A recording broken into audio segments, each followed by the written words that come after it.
من سارا هستم و به زندگی من خوش اومدید.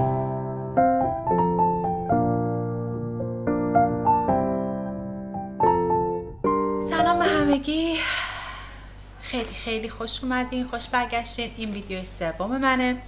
برای کسایی که قبلا ویدیوی من رو نگاه کردن خیلی ممنونم که این ویدیو رو میبینین. اگه چنل سابسکرایب نکردین سابسکرایب کنین. برای کسایی که اولین بار این ویدیو رو میبینن، خب بعد توضیح بدم که توی ویدیو اول من بیشتر توضیح دادم در مورد که این ویدیوها قرار در مورد چی باشه و من کی هستم و اطلاعات خیلی پایه. حتما اون ویدیو رو نگاه بکنین تا یه ایده کلی به دستتون بیاد. خب همونطور که گفتم من سارا هستم و به کانال من خوش اومدید. این سومین ویدیو منه، سومین ویلاگه و توی این ویلاگ میخوام در مورد حاملگی اولم و حاملگی دومم صحبت کنم که چقدر متفاوت بودن و چه جوری بود، چه چالش‌های سر راهم بود، چه اتفاقاتی برام افتاد و امیدوارم که برای خیلیا مفید باشه و اینکه بدونن چه چیزایی ممکن در انتظارشون باشه در کل و اطلاعاتی که در کل در مورد حاملگی دارم. حالا هر چیزی که اطلاعات دارم اینا رو در موردش باهاتون صحبت میکنم. خب حاملگی اولا بگم که من الان 23 هفته است الان حاملم. 22 هفتم تموم شده، وارد 23مین هفته شدم. با یه پسر بچه دارم.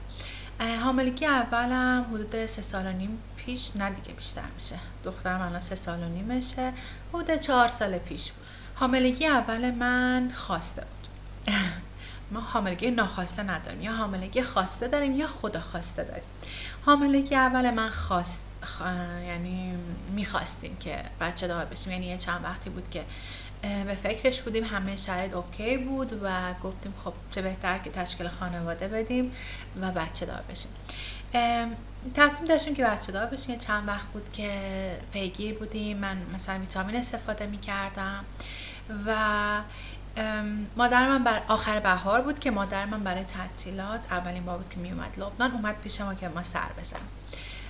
زمانی که مادرم اینجا بود از لحاظ شغلی برای شوهرم یه چالش خیلی بزرگی به وجود اومد که ما تصمیم گرفتیم که اوکی الان باید صبر بکنیم، استاپ بکنیم، الان موقع حاملگی و بچه دار شدن نیست دیگه. تصمیم گرفتیم که خب الان فعلا پاز بگیریم، فعلا صبر بکنیم تا خود شرایطمون استیبل تر شه، چی میگن، شرایطمون بهتر بشه.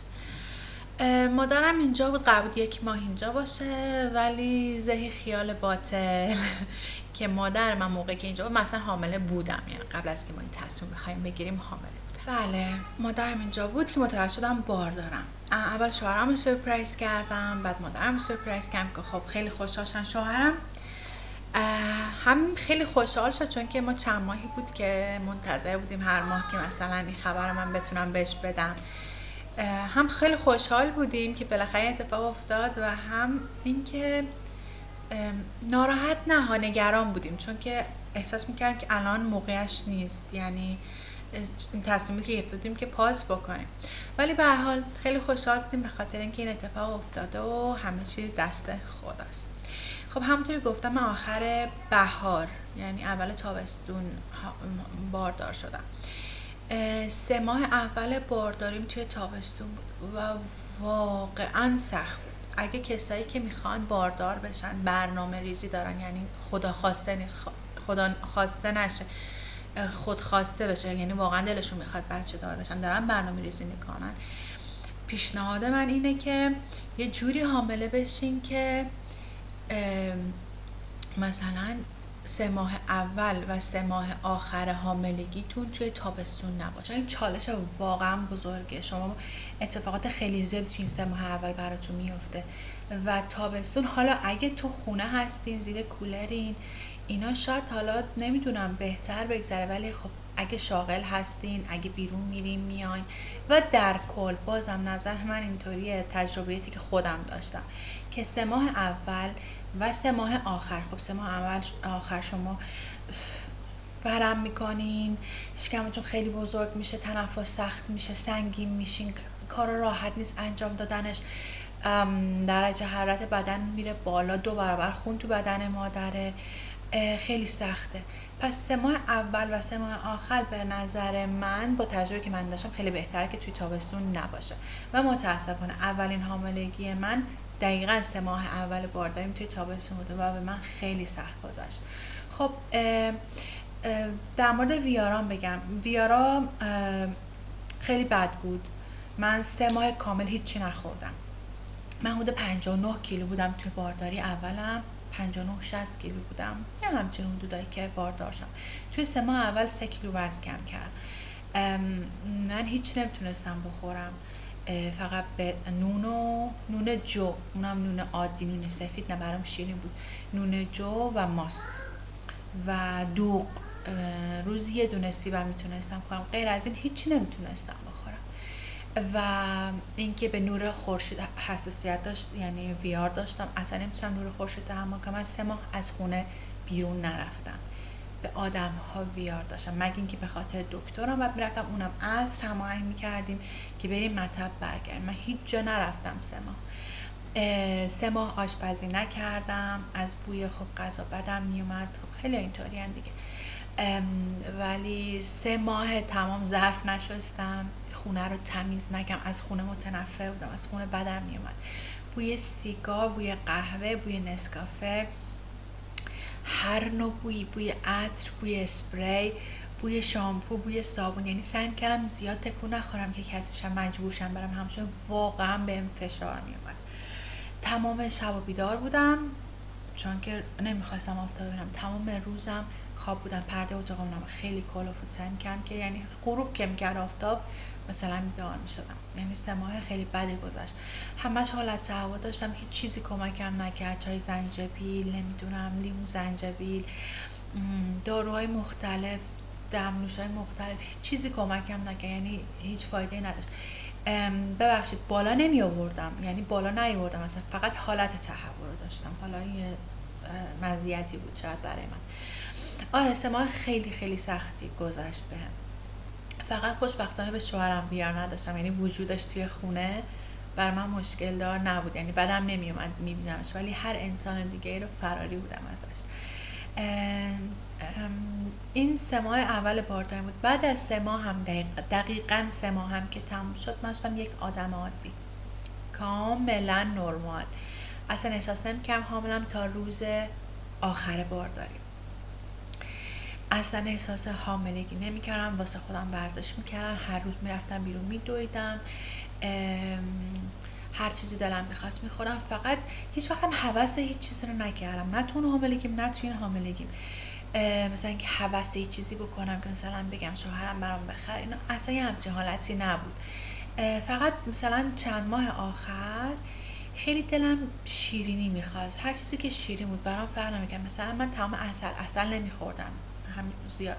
من هرچی اصل تو خونه بود تمام کرده بودم، مرباها رو تمام کردم، یعنی ولم میکردم قاشق قاشق شکر میخوردم. خیلی دلم شیرینی میخواست.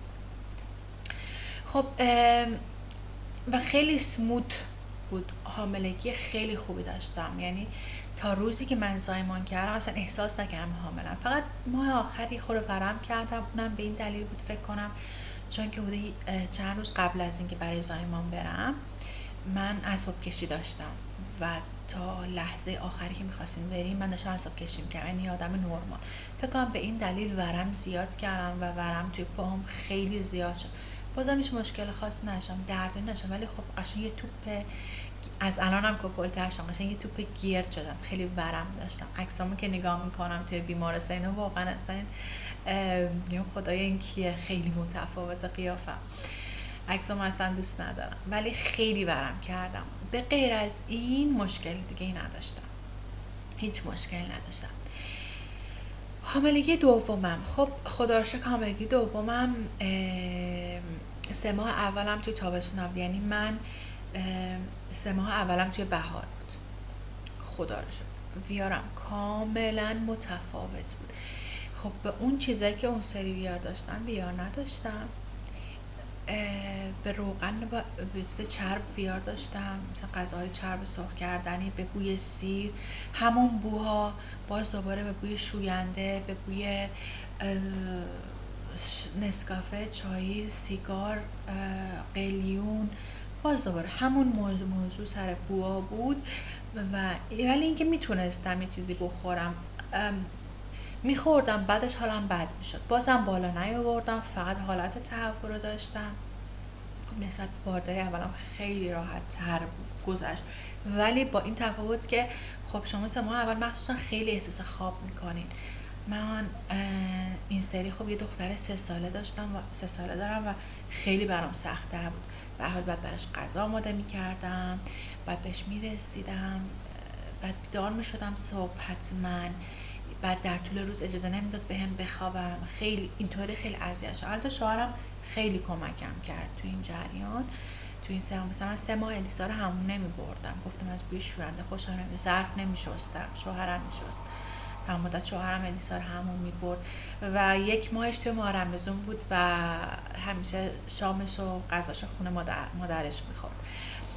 خیلی شوهرم بهم کمک کرد توی حاملگی دوم، هم تجربهش بیشتر شده بود و همین که واقعا برام خیلی سخت بود 1 نفر بخوام همین کار رو انجام. خونه رو باید تمیز میکنم، باید تی میکشیدم، بچه کوچیک دارم، یه خورده برام سخت‌تر بود ولی ویارم بهتر بود.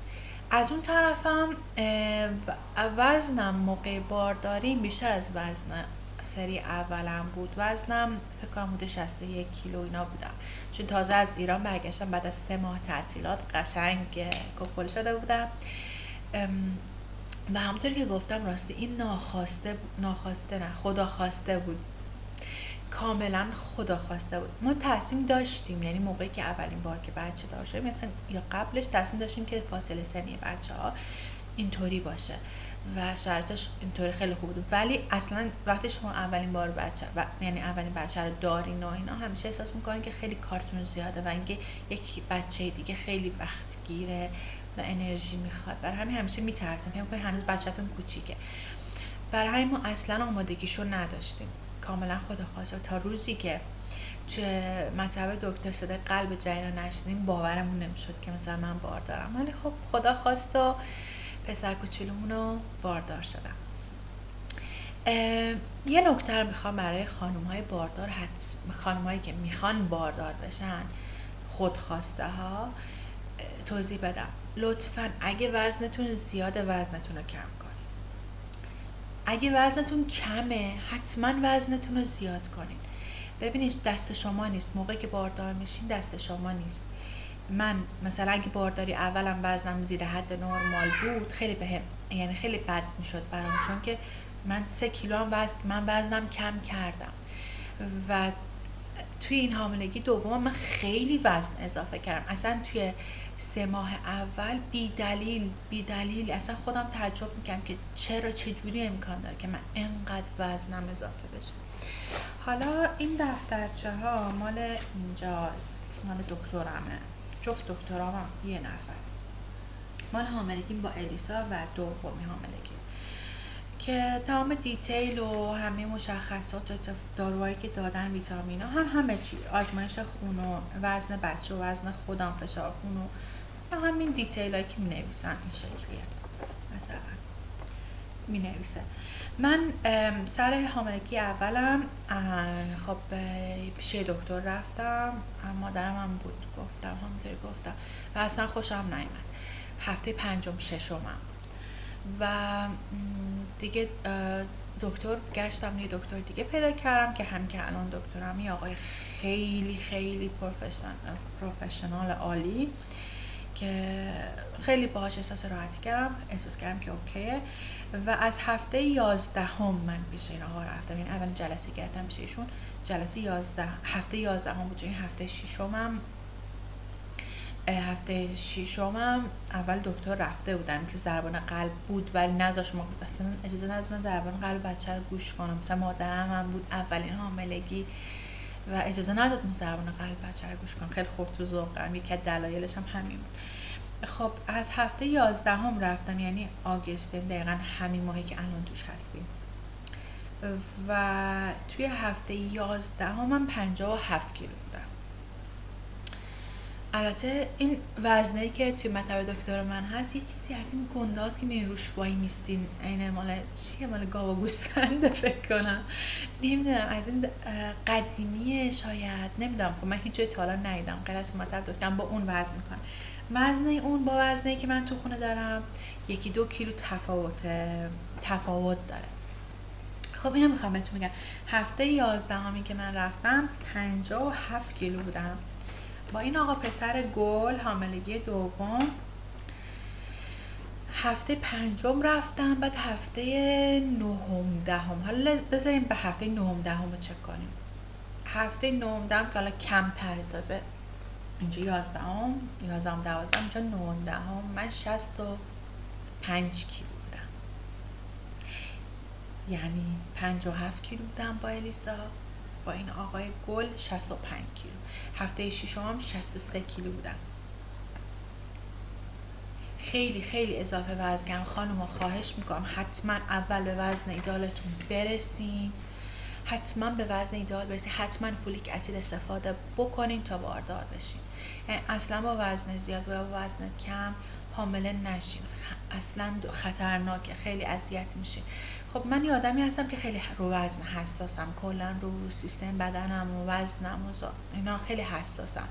حالا بعضی حساس شاید نباشم، ولی خب اصلا خوب نیست، یعنی ماه آخر واقعا سخت میشه اگه وزن زیاد باشه. و اینکه ببینید مثلا الان من 2 حاملگیم کاملا متفاوت با هم شروع شد، هم حالا از لحاظ ویارام، هوس کردنم که حالا جفتشون یکی بود، هوس هیچی نکردم، و اینکه از لحاظ وزن میبینین کاملا متفاوت. پس حتما وزن ایدئال برسین بعد باردار بشین، این واقعا پیشنهاد منه. خب این از وزن بود. و من خیلی سریع وزن اضافه کردم. ببینید 63 کیلو بودم هفته 5، بعد شدم 65 کیلو، بعد هفته 14 خب هر ماه میریم هر 4 هفته 14 شدم 69 کیلو. خیلی اضافه که اینجا دکتر من وارنینگ داد که مواظب وزنت باش و اصلا نمی‌دونستم بعد چیکار کنم. تنها کاری که کردم بعد 3 ماه اول مخصوصا شما حالتون زیاد خوب نیست، خیلی شرط بدیه، تنها کاری که کردم برنج حذف نکردم، خیلی کم میخوردم، این چند تا قاشق برنج و نون سفید کامل حذف کردم، فقط نون جو. خب خدا رو شکر سرخ کردن زیاد دوست نداشتم دیگه، سرخ کردن زیاد نمیخوردم، شیرینی و این چیزا هم که نمیخوردم، که من هفته 14 69 کیلو بودم، هفته 18 یعنی 1 ماه بعدش دوباره 69 کیلو، یعنی وزنم ثابت بود، به جای اینکه 2 کیلو بود تقریبی باید قاعدتا نرمال اضافه میکردم، اضافه نکردم، 69 نگه داشته بودم. میدونین چی میگم؟ یعنی وزن اصلا اضافه نکردم، ولی ورزش میکنم، نرمش میکنم. هم با الیسا این کار میکردم، شرایطم بهتر بود با الیسا، چون الان میخوام برم به دوام، بخوره سخته، باشگاه نمیشه رفت به خاطر جرنده کنده خورده، ورزش کردن سخت‌تره. نرمش توی خونه میتونم انجام بدم که اونم همیشه تنبلی میاد، 1 بار در روز انجام میدم، اونم موقعی که الیسا میخواد بخوابه. خب این یه نکته که خواهش میکنم حتما از تجربه استفاده بکنین، وزن ایدئال داشته باشین.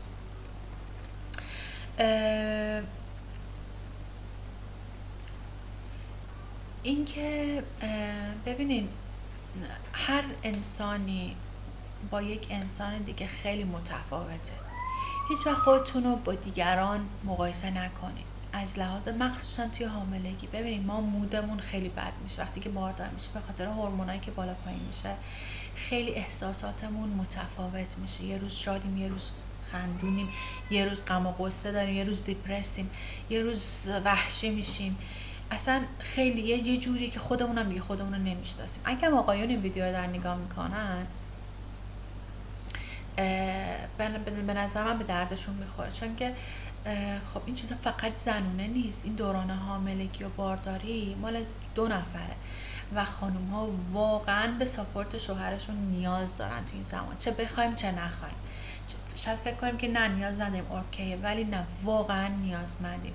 و واقعا واسه آقایون بعضی واقعا خورده سخت و مشکل، مثلا کسایی که حالا سنشون کمتر شاید باشه یا تجربه نداشته باشن یا ندونن جریان از چه قراره، چون که واقعا به حمایتشون نیازه. این باعث میشه که شما حتی توی بعد از بارداریتون کمتر دچار افسردگی بعد از بارداری بشین. پس نقش آقایون هم خیلی مهمه. از احساساتتون شوهراتون رو باخبر بکنین.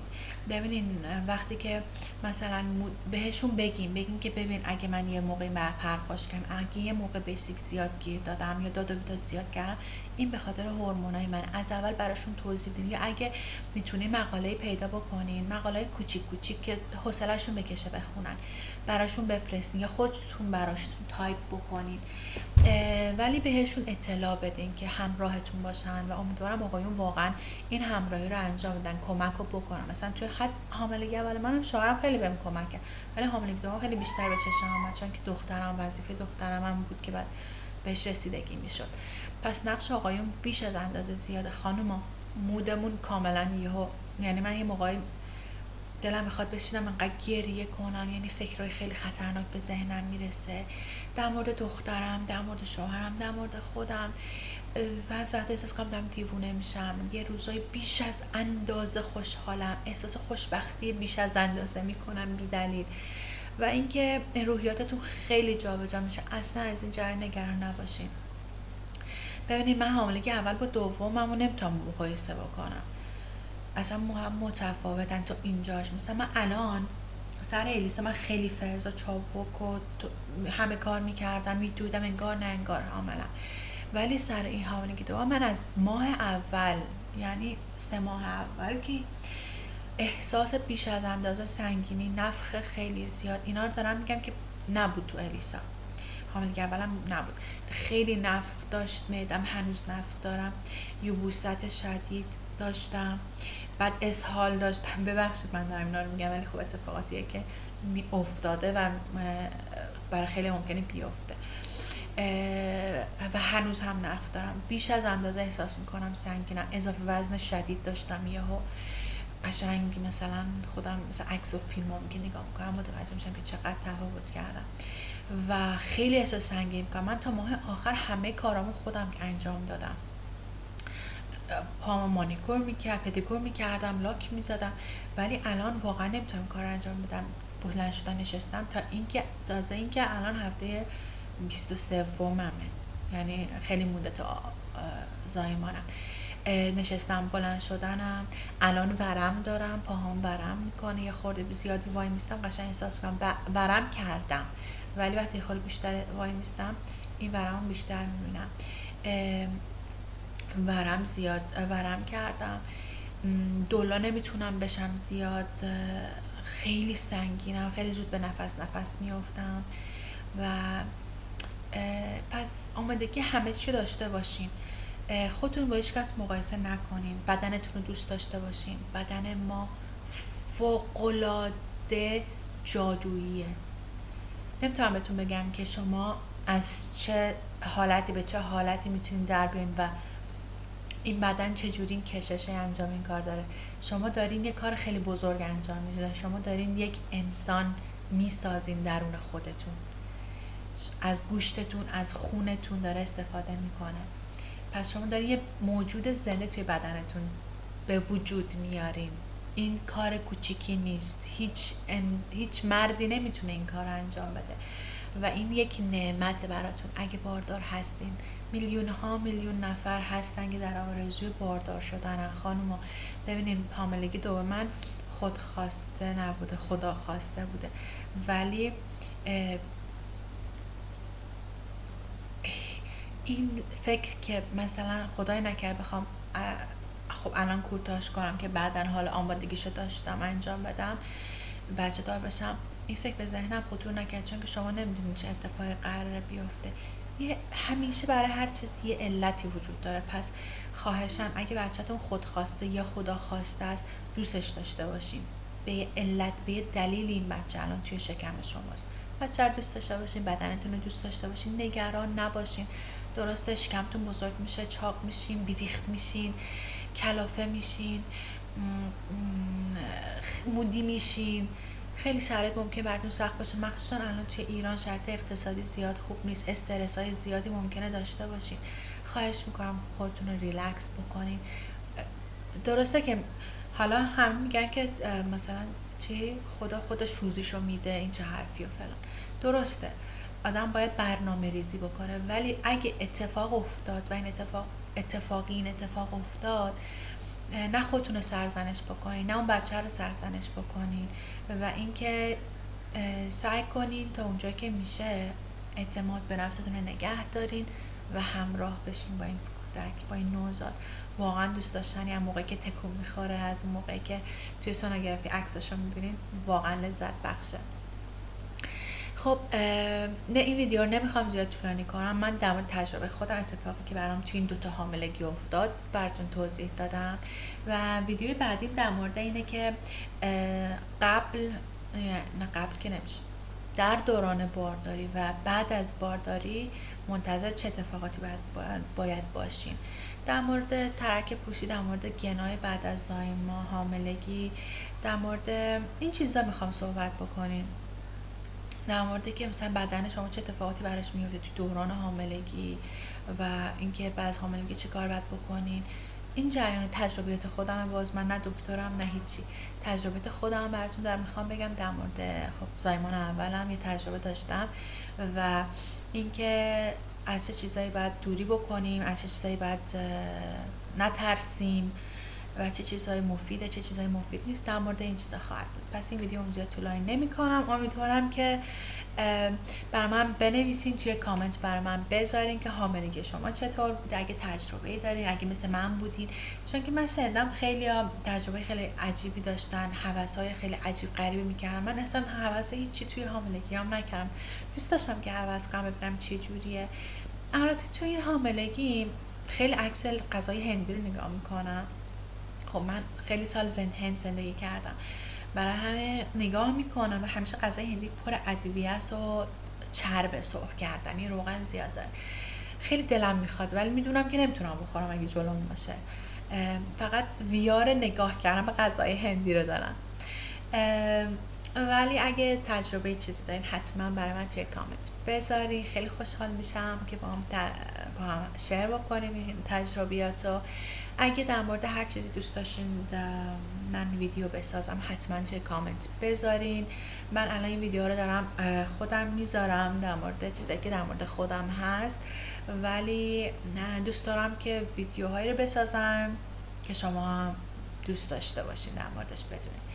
پس منتظر کامنت و لایکتون هستم. خواهش میکنم سابسکرایب بکنین، زنگ بغلش هم بزنین که من خوشحال بشم و همتون رو دوست دارم. به خدا بزرگ میسپارم همتون. تا ویدیو بعدی، خدا نگهدار.